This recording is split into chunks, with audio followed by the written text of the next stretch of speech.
Atlas. And what I mean by new is we have the Silverlight viewer, which is our older Natural Resources Atlas that utilizes the Silverlight plugin. And now we have the new Natural Resources Atlas, which does not require plugins and runs off the HTML5 platform. And what's nice about HTML5 is that it doesn't require a plugin.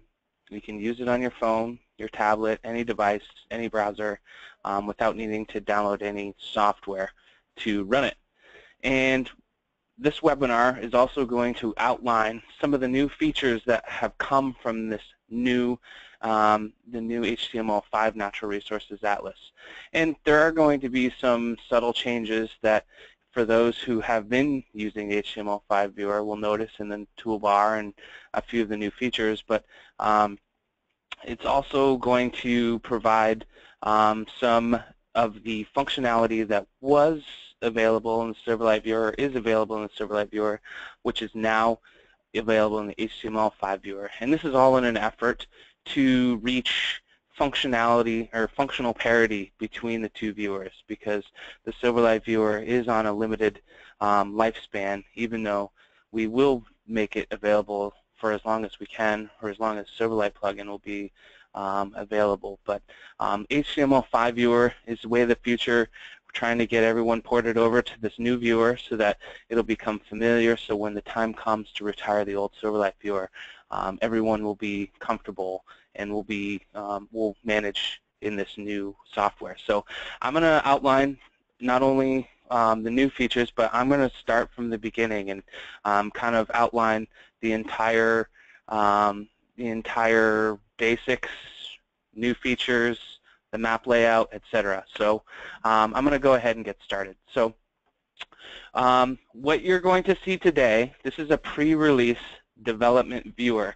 So I'm going to show you some tools that are not yet available in the Natural Resources Atlas and will be available, I'm thinking, by Monday. So if what you see on the screen doesn't exactly match what's on the screen, if you're following along, just know that come Monday, you will notice that those changes take effect. This, as Leslie said, this will be recorded and available on YouTube. So my hope is that you'll be able to see all these new features today. And if you need to go back and see those new features in the viewer come Monday, you can use the YouTube video to kind of go back and go over those. So when you log into our site and you click on the Natural Resources Atlas, this is the map that you're going to be presented with. It's just a map of the state with the town boundaries. Hopefully everyone can see my cursor here, but over on the left-hand side you'll have the home panel. And the home panel is kind of your message center.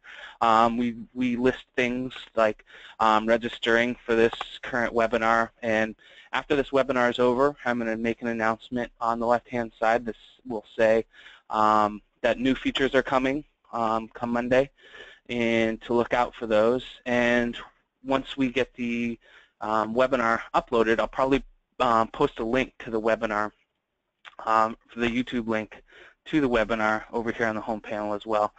And all of these links are clickable, and you can go to our home page by clicking on any of our symbols here. Down at the bottom, you'll notice that we have our home panel, which says Natural Resources Atlas, but we also have layers. So think of this as kind of like your taskbar in Windows. When new windows open, you'll see these tabs listed down here in the bottom, and you can go ahead and click them. So I clicked on the Layers button down here, and this brings me to all of the layers that we have available here on the Natural Resources Atlas. And they are all grouped. The groups are denoted by these plus and minus buttons, and what those do is those collapse and expand all of the group layers that we have. So we have our base map data. You'll see down here in our base map data that we have our parcel data available. I get a lot of questions about where the parcels are. They are within the ANR base map data group, so make sure that's expanded. So if you click the plus or the minus, it's going to expand this group. And then to turn on a particular layer, you click the checkbox right here, and that will make sure that will turn on that particular layer. Now you notice that parcels where available is grayed out, and what that means is that it's not available at this current zoom level. So we're going to need to zoom in to a particular area for those to show. And we'll do that in just a moment. You'll also notice all of these slider bars, and what these do is these control the transparency of the layer. So for instance, if we have a polygon layer, which polygons are GIS features with area, are covering some of our base map, we can adjust the transparency to see beneath it.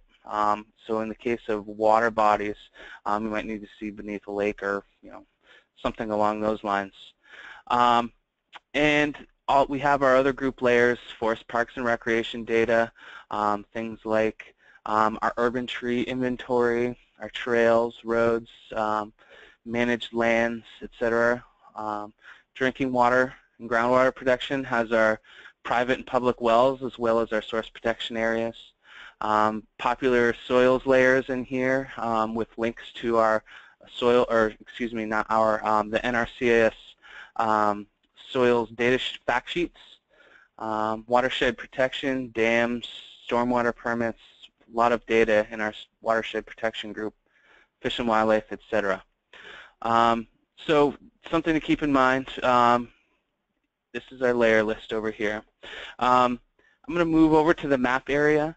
We have the plus and minus signs here. These are our zoom in and zoom out buttons. We have a bookmarks button, so if you get into an area and you want to mark your location and come back to it, you can bookmark a current extent, and that will be stored in the cookies of your browser or your session, and you can come back to it later. Down in the lower left, we have our base maps button where we can control which base map we're looking at. So if you want to switch to your black and white orthos, color infrared, those might take a minute to load. We have topos and some other specialty base map services. This is where you find those. Down at the bottom, you'll also notice an XY button. What this is going to do is show you the current XY or lat long of your cursor. And so if you notice, as I move my cursor, the coordinates for my mouse cursor change. And those can be toggled in between WGS 1984 and state plane meters. So we have geographic and projected coordinates here for ANR's uses. You'll see a scale bar. And we also have a scale section here. So I can go in, I can actually type in a scale to go into 1 to 5,000. You'll notice that our parcels have now shown up. So if I scroll down in my layer list, you'll now see that those parcels are now available and they're no longer grayed out. One thing you did notice is that when I clicked or typed in 1 to 5,000, the scale adjusted. And the reason behind this is that the Natural Resources Atlas uses third-party base maps, and they all use what's called the Web Mercator coordinate system that is universal across all third-party maps.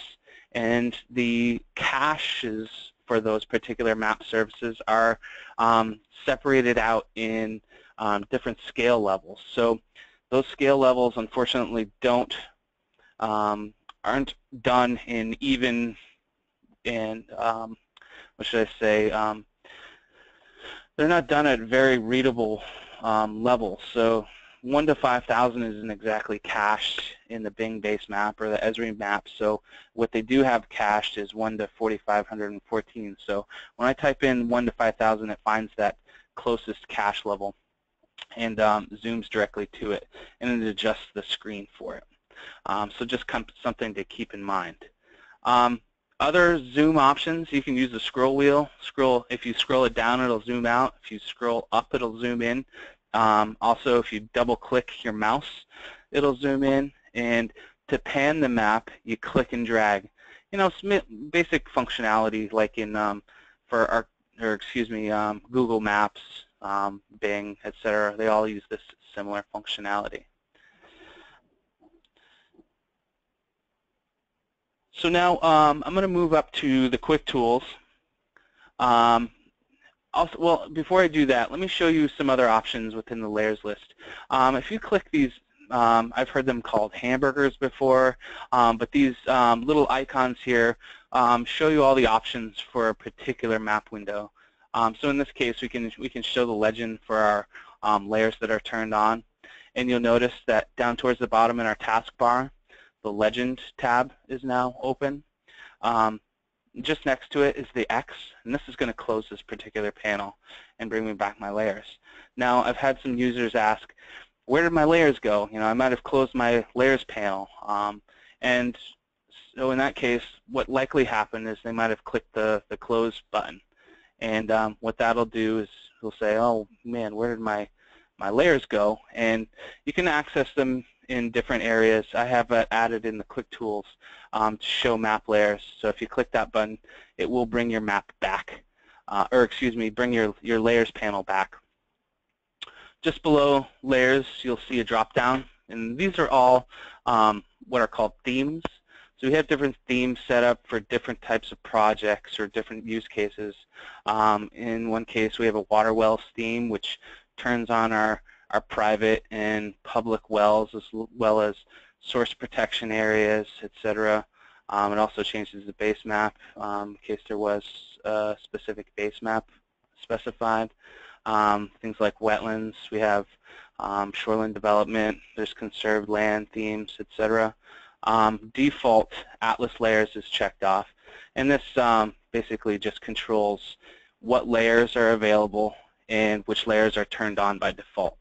So if a theme interests you, it's a quick and easy way to set up your layers for your particular project. But back to our quick tools. The first is one of the more handy tools, I think, is Zoom to Town. And I'm clicked on that right now. And what it should do is bring up a little window that will allow me to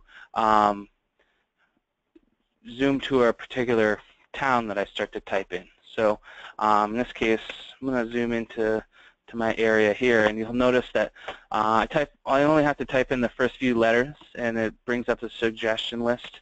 So if I were to type in WIL, and it'll keep filtering out those options as I keep typing. So I'm gonna zoom to Heinsberg, Vermont right now, and click OK, and it'll zoom me to Heinsberg. And there are also some other options, like you can find an address, you can type in a specific address, search for all of the layers by a particular keyword, create a printable map. And we're going to go over some of these as the demonstration goes on, so I'll get to those. So those are the quick tools. They're just quick, buttons that are easily accessible without needing to open up the toolbar. Now the toolbar is going to be your control center. It's going to have all the tools in it that are available for the Atlas. So if up in the right-hand corner, you'll see an open toolbar button. I'm not sure if I have one. Yeah, I have one in the quick tools as well. So within quick tools, I can open and close the toolbar. And what you'll notice, the first thing you're going to notice is that the map tools are new for this particular viewer. Specifically, this new HTML5 viewer, Natural Resources Atlas release that's going to come out in the beginning of next week is going to allow you to sign into an ArcGIS Online account. And what that is going to enable you to do is save and open projects for the Atlas. And for those who don't know, ArcGIS Online is an Esri product. It's free. You can click on the Create an ArcGIS Online account. It's going to say you want to open this, and go ahead and open it. You can trust me. I'm not sending you somewhere where you shouldn't go. And you can create a public account, and or you can try it for 60 days. But this will allow you to create maps, store them in ArcGIS Online.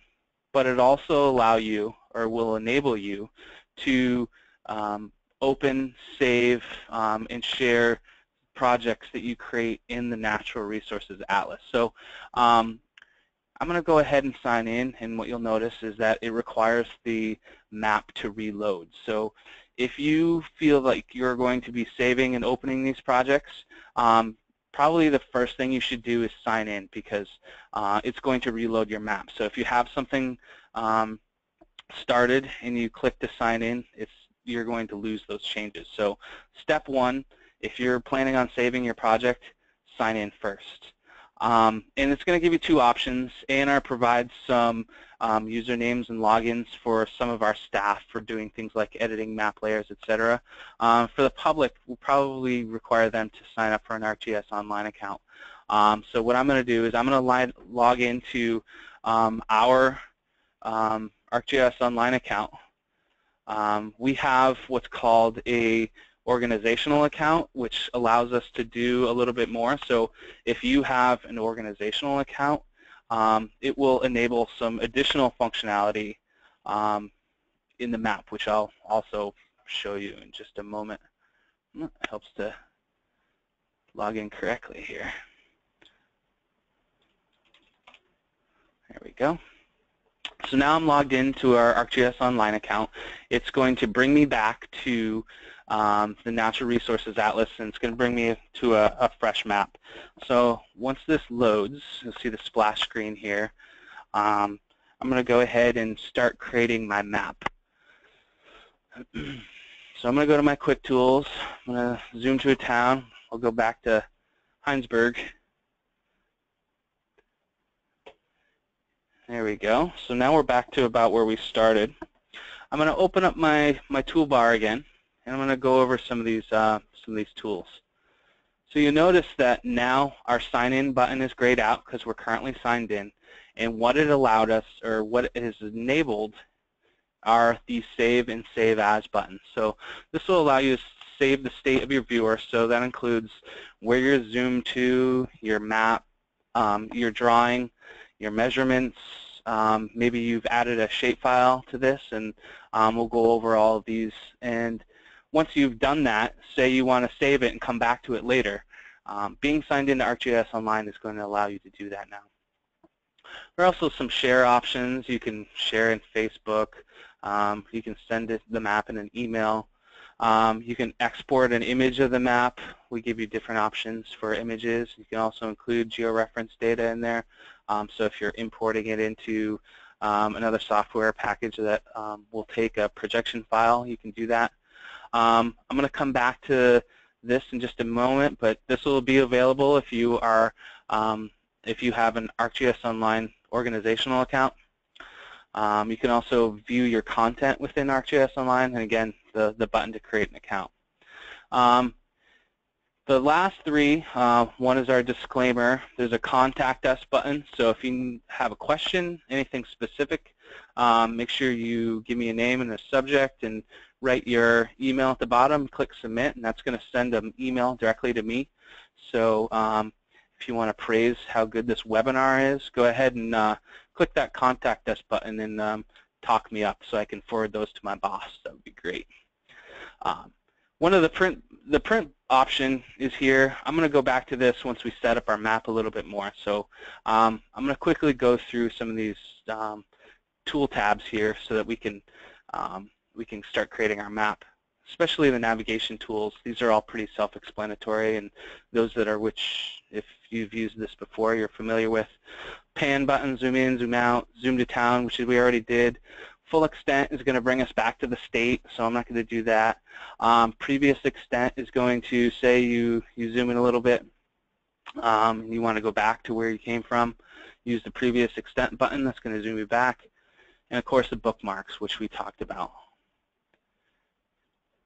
The next tab is our map data tab, and again, here's the button to show the layers. So if I'm looking at my layer list, I can open that. If I close it by mistake, I can click the Show Layers button again to bring it back.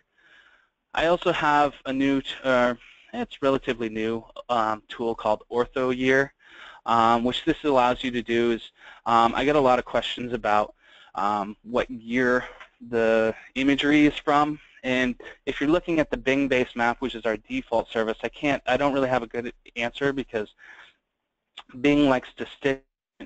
images from different years together, and they don't really provide a good method for obtaining when a particular aerial image was flown. So what I did is I took VCGI's image services and compiled them for the different years that they offer. And these are actually the NAPE imagery services that VCGI provides, and I compiled them. There's 2014, 11, 09, 08, and 03. So if you choose any of these, what it's going to do is change the year and make that available in the map. So right now it should revert to the 2009 NAPE imagery, and I can even go all the way back to say 2003, and I can zoom in, and what we'll probably be able to do is see some of the development that's been done here in the town of Heinsberg. So I'm going to, right about here I believe, zoom in. We're loading the NAPE. This is over near the Creekside development. Yeah, so right about here. So here's 2003, and then I can switch to 2014, and that should switch the year and reload the map. And we'll see a little bit of some development over in the, actually over in this area. Once it loads. So yeah, I see this new development over here. So just kind of a neat tool, and you know, if you want to go back to the Bing base map, you load that same button and choose to remove the ortho, and here we are back with Microsoft's Bing product that has the labels and roads, etc., which is kind of nice for making a general map. We also have a new upload data tool, and this thing is pretty sweet. It's got some new options for uploading files. You can upload a comma delimited Excel spreadsheet. It'll ask you your lat and long field, and if you have coordinates in that, it will map those points for you. Same with the XLS. It'll take a KML file. It'll take a shape file. There's also support for integrating GPX files. So if you have a Garmin that you bring back and you download the Garmin data from your handheld GPS, as long as it is in the, the standardized format, it will load in the map.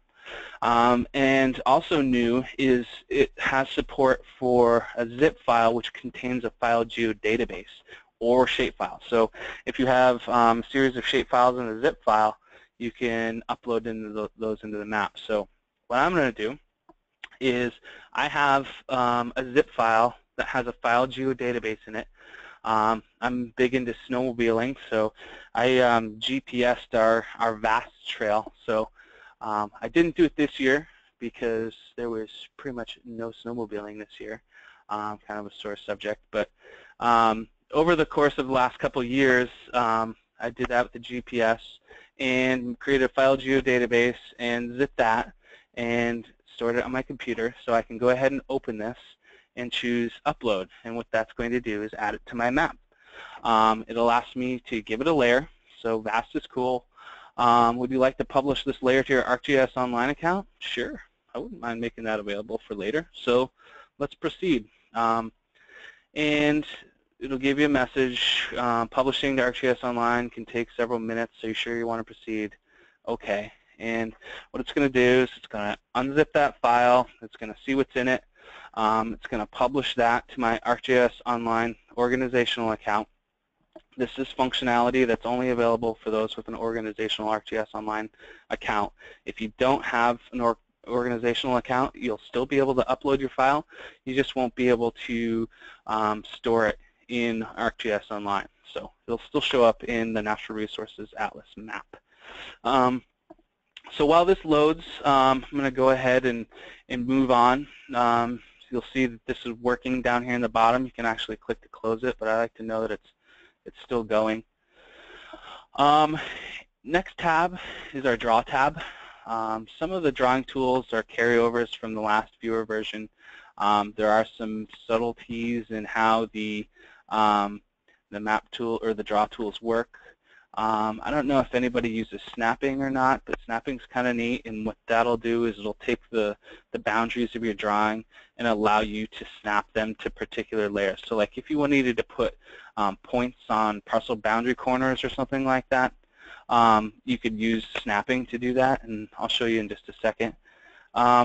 What this is, the symbolized data window is asking us to symbolize that, that vast trail data. So we can assume that it uploaded successfully and is now asking us how we want to draw it on our map.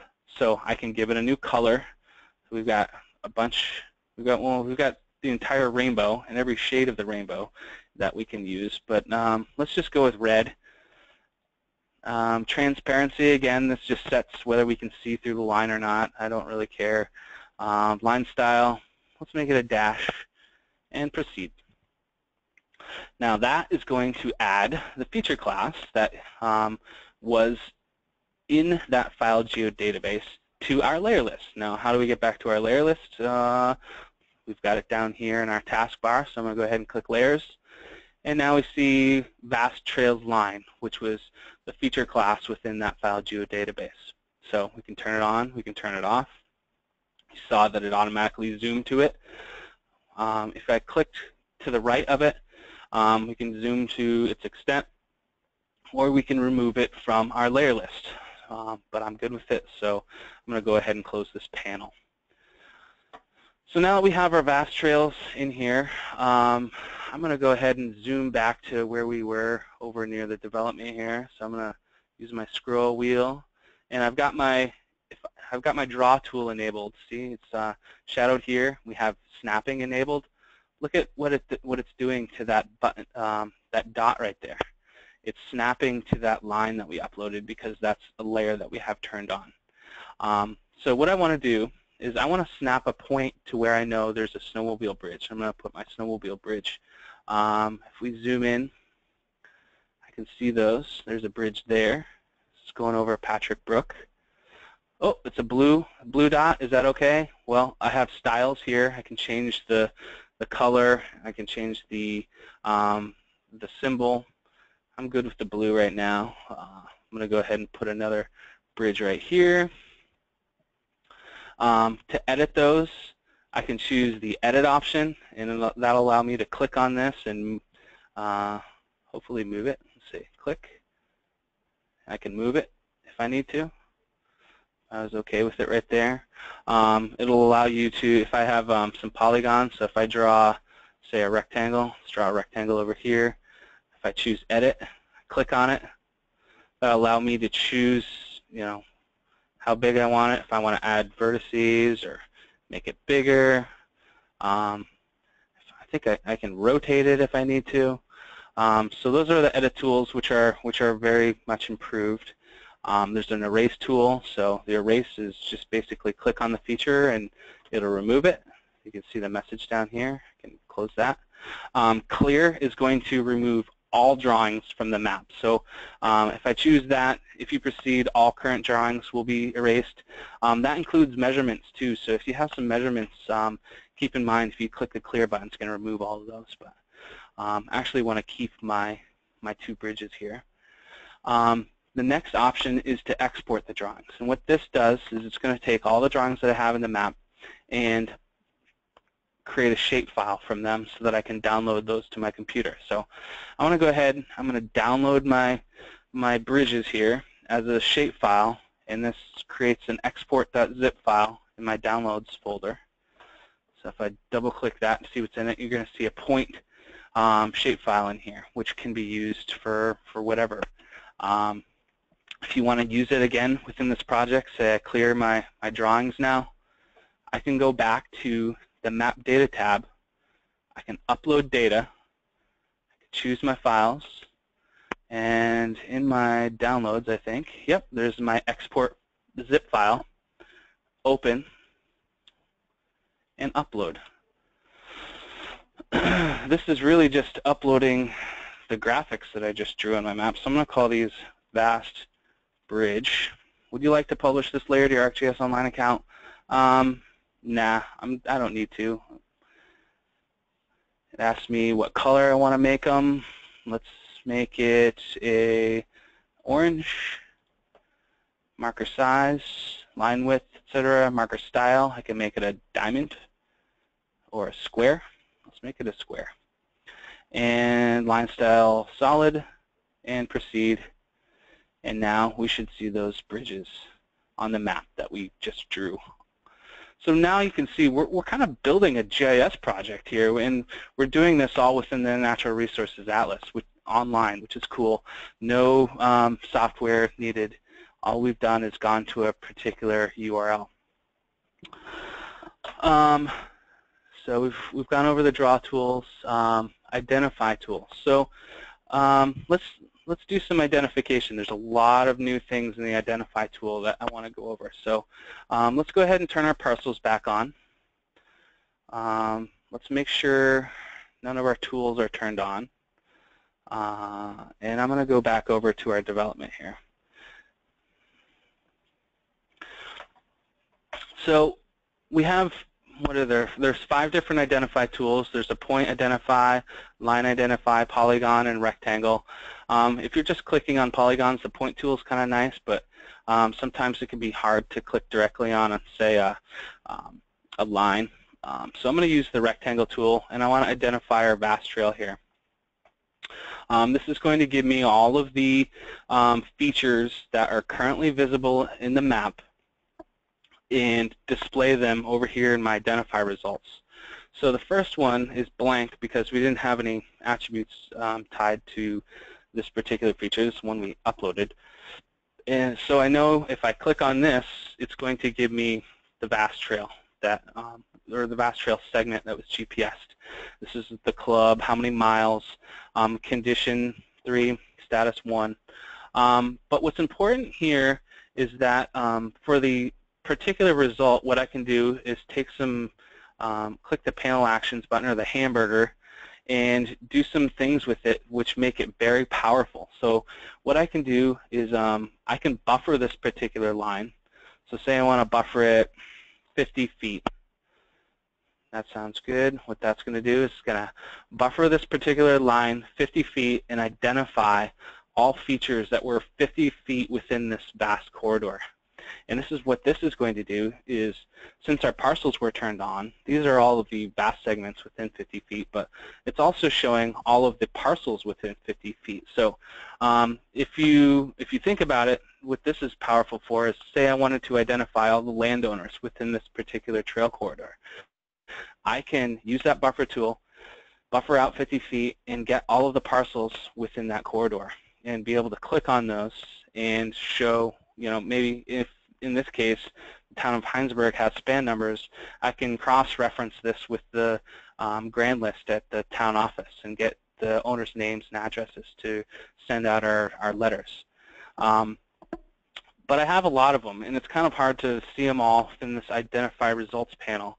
What I can do is click the hamburger again and switch this to a table view, which makes it a little bit easier to see the results. And this is adjustable, so I can, you know, shrink this down or expand it. It's a little hard to get it just right, so I don't know if I can get it here. So I don't want to waste more time with it or not. There we go. And then I can go in and choose these. You'll see the tabs here. These are all the vast trails that were selected. Here are all my parcels. So if I go in here and I see this one doesn't have a span, which is this. I click on it. Oh, it's the road parcel. So I clicked on it. It brings up the window, shows the particular information for it. You'll notice that there's an option to remove it from the results. I don't really care for it, so I'm going to head and remove it. Same with this. Probably the same. This might be an easement or some common area. Let's remove that. Don't need any permission to use that. And you'll see I can keep doing that. Once I get it to a respectable list, if I choose my hamburger button or my panel options again, what I can then do is export my list. Say I want to take this and bring it to the town office with me. I can export it to an XLS or a comma delimited file. I can even choose to export it as a shape file if there are features. So I can extract all of those parcels as well. Let's go ahead and do that. I'm going to create a new zip file, so I've got a new export in there. This is going to show me all the parcels within 50 feet of that corridor that I can then use to build my project further. Another option that I can choose, I can save the results so I can go back to them later. Let's see, let me try and get this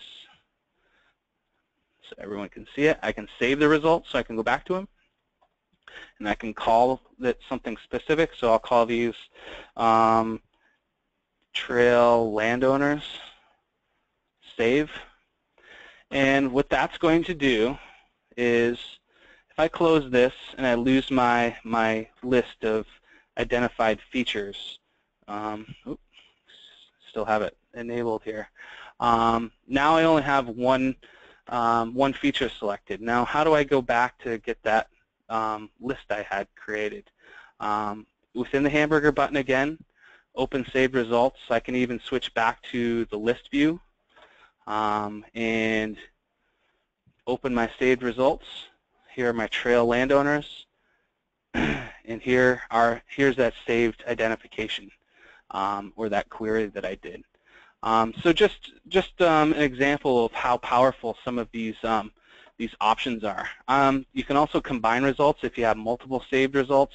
I'm not going to get into that because we'll run out of time, but I just wanted to point out these features because they're a little buried, and I understand that. So they're very powerful tools for your particular project or building your map. What I can also do is I can also upload the shapefile that I created, which should have all of those parcels in it. So I'm going to do that as well. So let's do trail landowners. And I'm not going to publish that to ArcGIS Online. So we'll give this, what should we give this? We'll make these blue. We're going to make these transparent so we can see through them. Line width 1, proceed. And this is going to add this to our layer list. There. So now if we zoom out, we'll see all of those parcels that were intersecting that 50-foot boundary of the trail. And we can see those. I'm going to close this panel. You'll start to see all of these layers that we've uploaded. Here are our shapefiles. Trail landowners, there's both a line and a polygon, the vast bridges, and the vast trails. So all of those are available. And I can toggle those on. I can toggle them off. I can toggle my bridges. Oop, I must have a tool still going here. My identify tool is still on. So I'm going to go and turn that off. Go back to my layers. Click and drag to pan. You'll see our bridges. We've got our trails. Now we have our parcels. We're creating a pretty neat map here. But let's go on to the query tool. I want to run through these. We've got find features, which basically allows us to query a bunch of, query all of our layers in our map services. You can set up structured queries. So if you wanted to find, say, all parcels above a certain area, if you're looking for particular features that have a certain name, you can do that.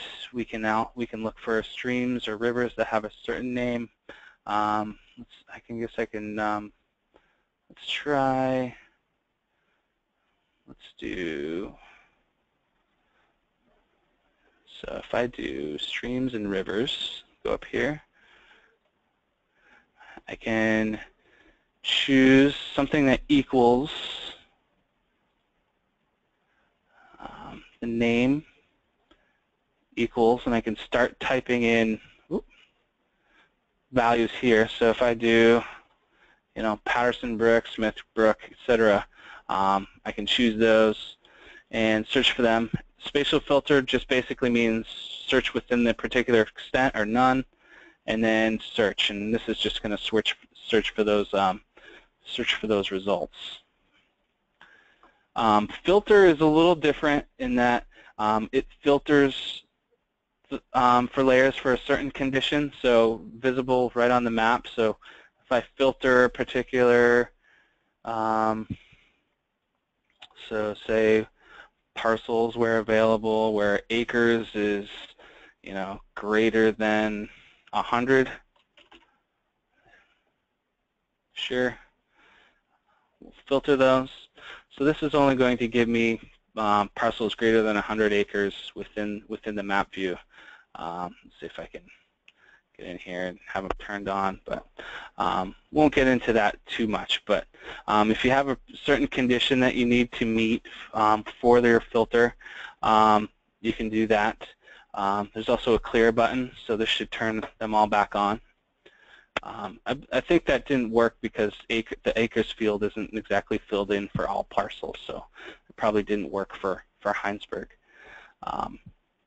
We also have a couple specific tools here. Of course, the find address, the railroad well finder, which is a specific tool for the railroads to find private and public wells along their right-of-ways. You can delineate a watershed for a particular stream. That's a pretty neat tool that works off the USGS StreamStats map service. And there's also a tool here to search for private and public wells. I'm not going to get into that just yet because I want to show the measure tools. Now, the measure tools work pretty much the same way as the draw tools. You can choose to measure lines, so if you need to just measure a distance. You'll notice there are options here to select your units for your distances and areas. So defaults to meters and acres. You can switch to feet and miles, etc. Snapping is enabled for this layer as well. So if you need to snap to your particular feature, so you want to find the length of this particular parcel, click to start, double click to end, and it measures it out and adds those labels to your map. If you need to do a particular area, we can do that. If you need to find the acreage of a particular parcel, you could go through here and do it roughly. Click, click, click, and then double click to end your polygon. That shows the lengths of your segments as well as the overall area for your particular parcel. Now, you can use these edit tools here to erase or clear your measurements. So I'm going to use the erase tool. See if I just click on the measurement, I can do that. There's a radius tool, which was kind of developed for our PFOA analysis. We were measuring water samples a mile and a half from some of the sites. So this is developed so you can click a point on, click done, and then create a radius at say 500 feet, or you can change the units to meters, miles, or kilometers and choose done, and it just adds a radius to the map. And the last couple tools, the plot coordinates tool is new. It has some new functionality to it in that you can just simply click on the map. You'll see the coordinates changing here, the lat and the long. I can click on the map to find the coordinates. So if I need the coordinates of our bridge, I can go ahead and click it. It adds a point, and the other one right here. So these are the coordinates of our bridge. We can hide them, we can edit the location, or we can remove them by clicking the hamburger, that's the ellipse next to them to see the properties for that particular coordinate. Again, this has snapping, so we snapped our coordinate right to that bridge, so you're getting the exact coordinate location for it. Or we could even type in a latitude and a longitude here if we knew it. So it's kind of a multifunctional coordinate tool, and eliminates some tools in the map in an effort to kind of compact the map experience and the map tools so that it can be viewable on smaller devices and screens. So I want to go back. we've kind of made our map. We've done some drawings, we've done some measurements, we found some coordinates, we identified some parcels, we've got our landowner list. So I'm pretty much done with my map, but I want to be able to come back to it. So what I can do is, now that I'm still logged into my ArcGIS Online account, I'm going to save this project as Vast Heinsberg. This is the Vast Trail in Heinsberg. I'll click Save. This is going to save my project, and then it's going to give me some options on how I want to share this. So I can keep this private, so it's available only to me. It's going to give me a link that I can provide to other people if I want to share it or if I want to go back to it. But what I need to do is I need to specify the sharing properties of this map. So I'm going to go ahead and click Share. And some of these options may be more limited right now. And it's going to allow me to share with everyone, but ANR is going to reserve the right to restrict some of these options for the release in Monday. But what I can do is I can share with individuals or groups within our ArcGIS Online organization. And I can also specify whether I want everyone to be able to see my map where no sign-in is required, or everyone where a sign-in is required. And I think these will be a little more limited in our last release. But what you will be able to see are guest links. And what these are is, if you don't want to require a user to log in to see your map, you can click this plus button, and it's going to provide you a URL with them, with the ability to share with others, not requiring them to log in, but see your map.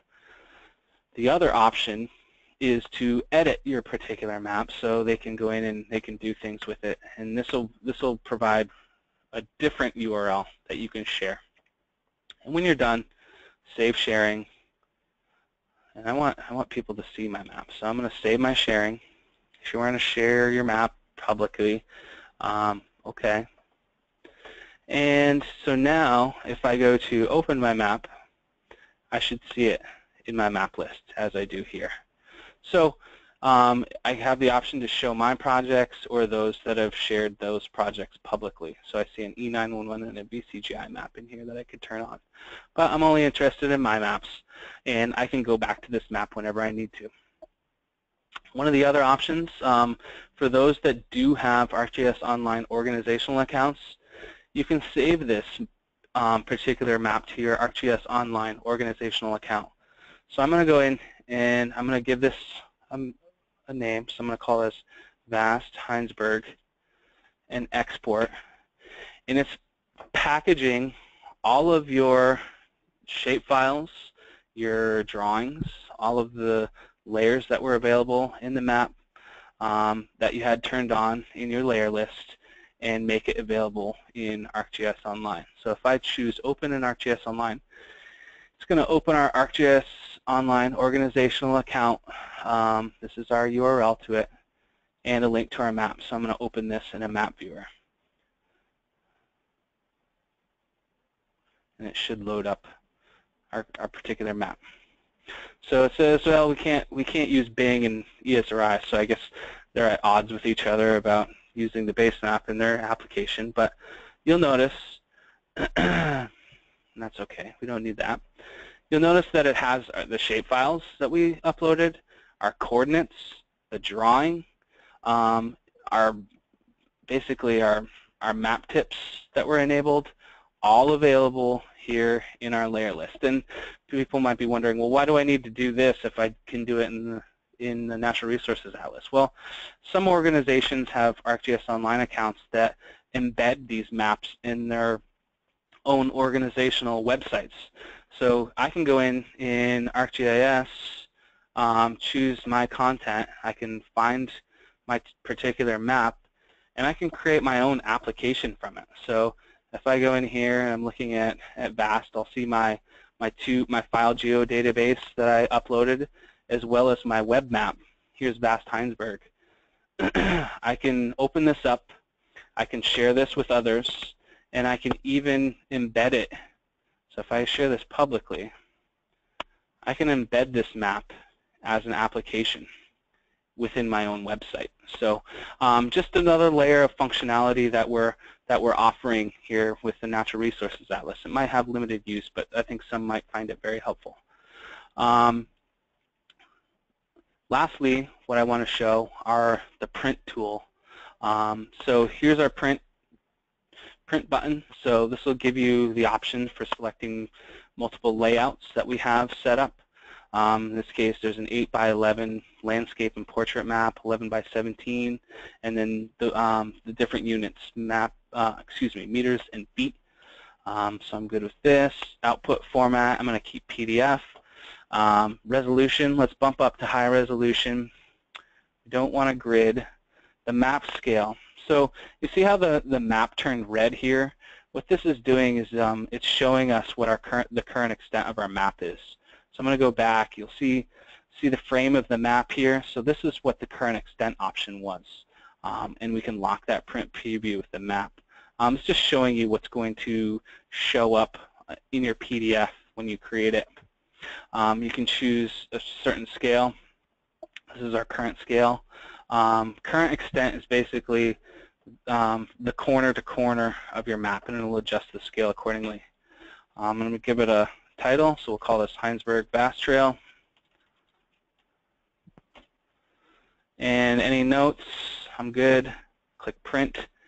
And what this is going to do is it's going to package all of our data up, stick it into our PDF template that we can then go ahead and either save, we can open it, we can print it, we can email it, etc. to our colleagues. And they can then go ahead and print this and use this wherever needed, or you can just frame it and just as a reminder of the good job that ANR is doing here with the Natural Resources Atlas. So keep this as a token. I thank everybody for watching this webinar. I hope this will help sway people from the Silverlight plugin over to our new HTML5 viewer. I want everybody to keep a lookout for all these new features that we went over today. I'm hoping to have them available on Monday. So on Monday, if your toolbar looks a little different, it's because we've implemented these new features with a new map in an effort to keep providing tools that help people do GIS in easy to use and in free ways. So again, thanks everyone. I don't know if we have questions or anything, but I want to thank you all for listening, and please stay tuned for new and upcoming webinars. We'll keep providing those as we see benefit, and I'll show those announcements on that home panel on our Natural Resources Atlas. So Erik, do you have time to answer questions? Yeah, let's do it. Okay, so I want to let everyone know that, just to remind you that we are recording the webinar, so if you need to leave, but you've asked the question or you're interested in the answers to the questions, you can check back at the VCGI website or here at the Atlas, actually, for a link to the recorded webinar where you'll hear all of Erik's answers to the questions. Okay, so I'm just going to start going through them. So sounds like we have a lot. Yeah, there's quite a few. Some of them will be quick. So okay. First one is one of the new features adding the 500-year floodplain as a layer.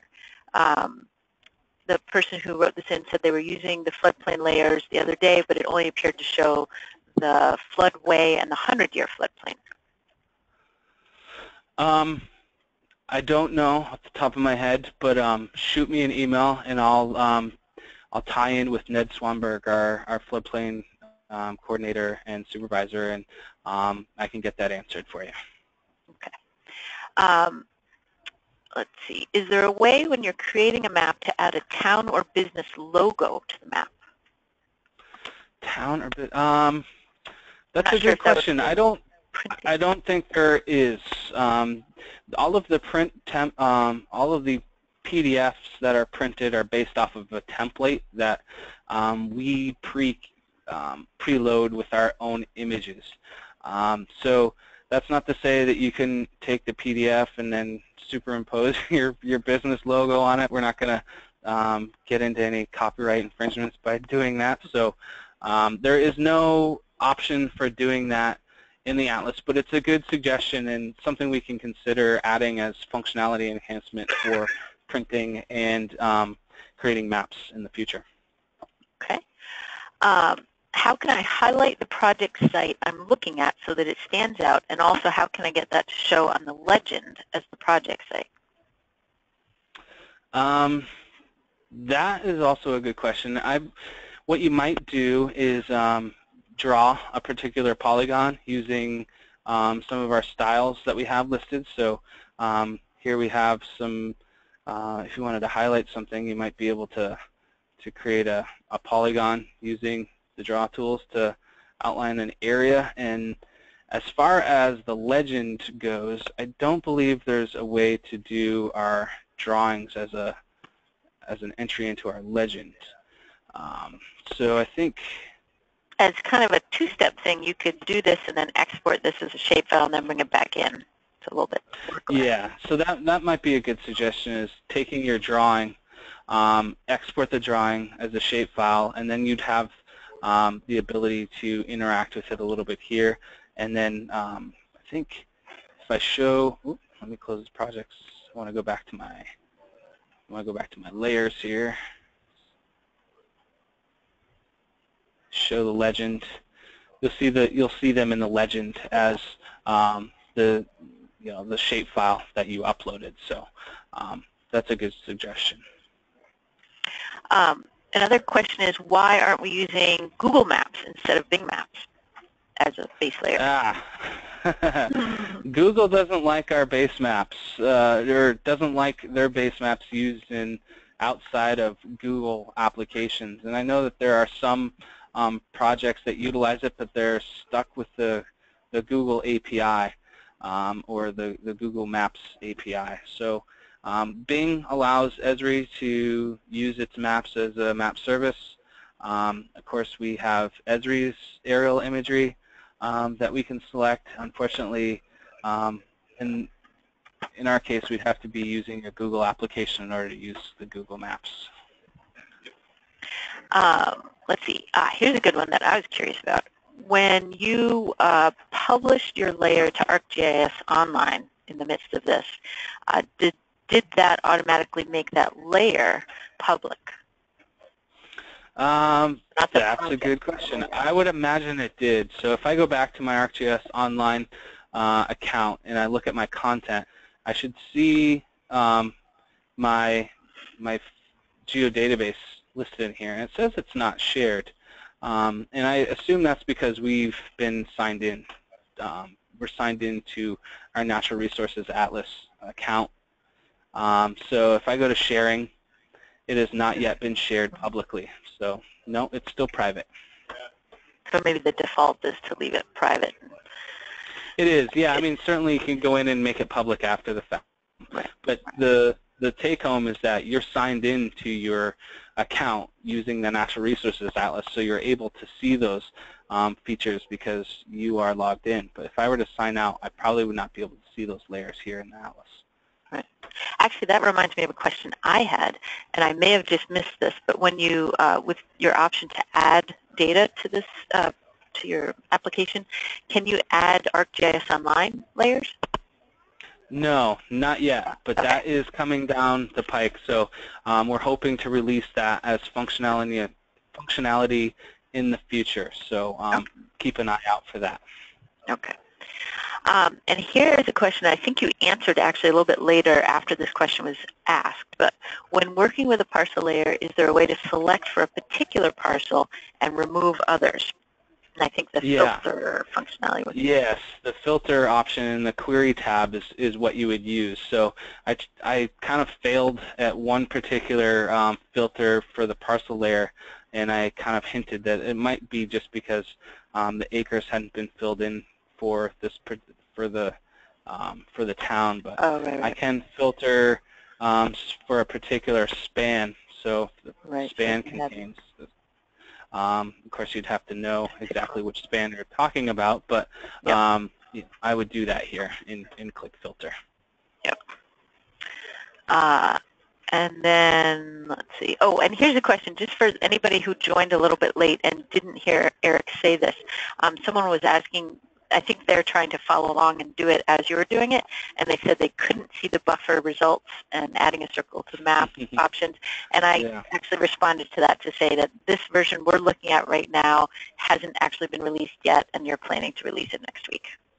Yep, so when you load up the Natural Resources Atlas a little later this afternoon, you'll no longer see the register button for the webinar, because the webinar has already happened, but what you will see is the announcement that we've got some new features coming. They'll probably be available on Monday, so keep an eye out on that. I was going to do it for today, but it ended up being a little bit much, and I didn't want to kind of spring these things on people today and wonder what's going on. So there are, 20 to 30 people here on the webinar, but there are hundreds of people that use the Atlas, so it wasn't fair to only let those of the webinar know about them. But I wanted to put the heads up that things will be changing a little bit. There's subtle differences. It's not changing all that much, but those new features that are available are very powerful. So I wanted to let people know that those are coming and should be available early next week. Okay, and then I think one more question is, let's see. So when you saved your project on ArcGIS Online and you created, you made it shared, and then you were able to get a link to it. The question was, can you then print from that? So I think the idea is that if you share that link with someone and they can see your map, will they be able to print it? Which yes. Yeah. Okay. And I think that's it. Yeah, I think that's it. Great. Great. Yeah. Thank you very much. I'll get that link up to the YouTube video once that's uploaded. VCGI will upload it to their channel or their account, and then I'll provide a link to it here on our home panel. So if you need to come back, and I know we went through a lot of things very quickly. The nice thing about the recorded webinar is you can kind of pause and go back and rewind and fast forward, so you can revisit some of these things. Hopefully it's still clear and I wasn't slurring too much. Nope. So if you need to go back to it, make sure you use the YouTube account, share it with people who use the Atlas and weren't available to be here for the webinar. It's a powerful tool and should help those that don't have any experience with it at least get familiarized with it and be able to use it for their own projects. Great. Thank you very much, Erik. That was great, and I'm excited to try a lot of this new functionality, actually. And yes, so this is recorded. It'll be posted to VCGI's YouTube page, and I think actually everyone who participates will get a follow-up email that has a link to that as well. So, and there's a brief survey if people can take a few minutes on your way signing out. So thanks a lot, Erik. Yeah, and if anybody has any specific questions or want to follow up with me on anything specifically, be sure to send me an email at erik.engstrom@vermont.gov. Thanks. Have a great day, everybody. Bye.